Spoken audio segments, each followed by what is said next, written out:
गोटे गाई और गोटे भूतर सुंदर कहानीटीए। गोटे गाँव रे गोटे चाषी रहुथिले। तांको नाम थिला रामू। से गरीब थिले किंतु मनरु बहुत भल और दयालु थिले। से तांको जमी रे दिन राति श्रम करुथिले किंतु जीवन रे अधिक अर्थ संचय करू पारु नथिले। हेले तांको पाखरे थिला गोटे अति सुंदर गाईटीए। गाईटीर नाम थिला गौरी। से चाषी जीवन अंश थिला। रामू गौरी को निज परिवार सदस्य परि भल पाउथिले। गौरी सकाळु गुहाळु बाहरी जंगल रे जाई घास खाउथिला। से पुणी राति हेले गुहाळ को आपे आसी जाउथिला। गोटे दिन जंगल मझिरे एक अजଣା जगह को गौरी घास खाइबाकू चलीगला। सेही जगार थिला गोटे पुराना मंदिरटीए। सेही मंदिर भितरे जणे अभिशाप पाइथिबा महिलार आत्मा थिला। लोक माने सेही जगह को जीवाकू भय करुथिले आउ कहूथिले कि सेही महिलाटी अभिशाप पाई से मंदिर रे ता आत्मा बंदी हो जाइछि।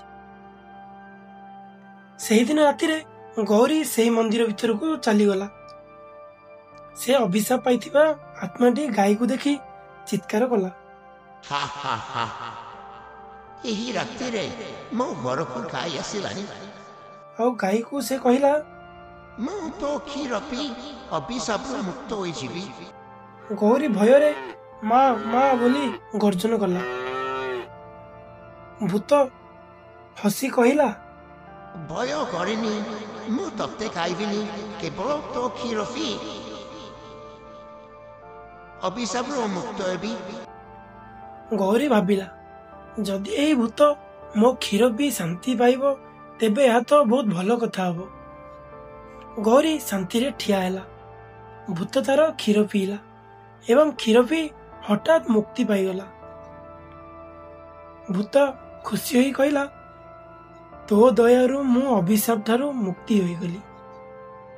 आउ गौरी कहला, तुमे एक पवित्र आत्मा अट। सेतेबेले सेही आत्मा अदृश्य होई गला। परदिन सकाळे गौरी घर को फेरिला। रामू ताकू देखी खुशी हैला। से राति रे रामू को स्वप्न रे सेही भूतटी आसिला और रामू को कहिला, रामू तोर गाई मो आत्मा को मुक्ति देछि। मो तोर सत्यता हो गौरी रो दयारे प्रभावित होइछि। तो जीवन राजी तो दुख रहिबनी। तो जमी फसल बहुत भल हबो एवं तो घरे शांति रहिबो। सकाळु रामू उठिकी देखिला जमी रे नुआ फसल उठिछि। गौरी मोटा और ताजा हो जाइछि। से मनरे भाविला, एहा से आत्मार आशीर्वाद। एहा देखि गाँ लोक कहले, रामर गाईटी देवी हो जाइछि पर लागुछि। गाँर लोभी जमीदार एही कथाटे शुणिदेला। से भाविला, जदि एही गाईटी मो पाखरे रहिबो ताहले मु धनी होई जीवी। से राति रे नोक नहीं गौरी को चोरी करिदेला। सकाळु रामू देखिला गौरी नाही। से गौरी को बहुत खोजिला किंतु पाइला नहीं। पुणी से घर को फेरी आसी मन दुखरे रहिला। एपटे जमीदार गौरी को नहीं निज घर रे लुचाई रखी देइथिला।